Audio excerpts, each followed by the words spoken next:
It is a gorgeous Saturday night here in Loudon, New Hampshire. We are at the New Hampshire Motorspeedway, where in a couple of weeks we wouldn't even be able to hear ourselves talk because of the NASCAR sprint races.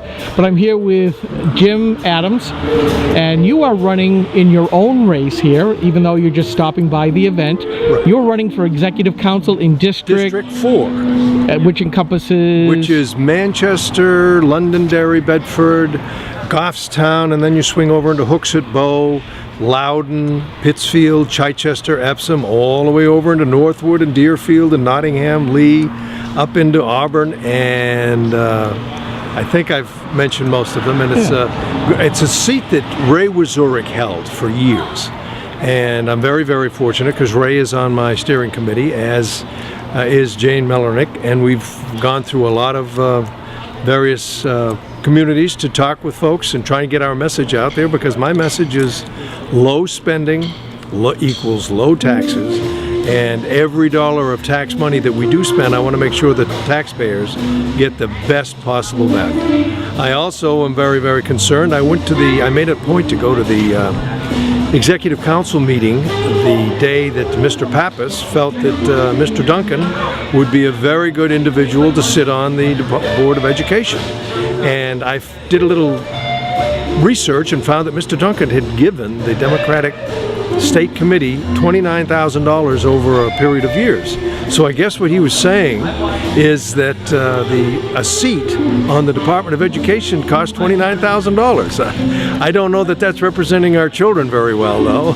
No, I've had my run-ins with Mr. Duncan before, and certainly I'm much more for parental choice. No child deserves a public education, but every child does deserve a publicly funded education where the parents get to determine where that education happens. But is that going to be one of your main issues if you are seated on the board, on the council? One of my issues will be, Skip, and this is where I've got 27 years of experience, executive experience, that the other two folks don't. And they're both fine folks, I'm sure, but they don't have the experience I do. And what I want to do is, as I've done throughout my career and my life, is I will do the right thing, not the politically proper thing. And I will represent 250,000 voters and constituents, not special interests. And I believe that's what we need to get refocused on and do the people's business and focus from the bottom up.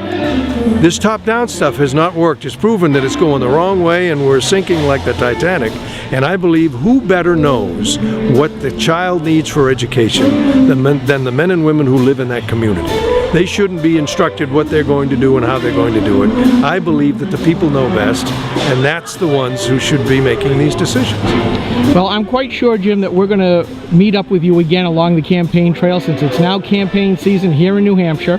So I want to say thank you very much for spending a few minutes with Granite Rock. Thank you very much, Skip, and it's always a pleasure to chat with you. You take care. Okay, thank you.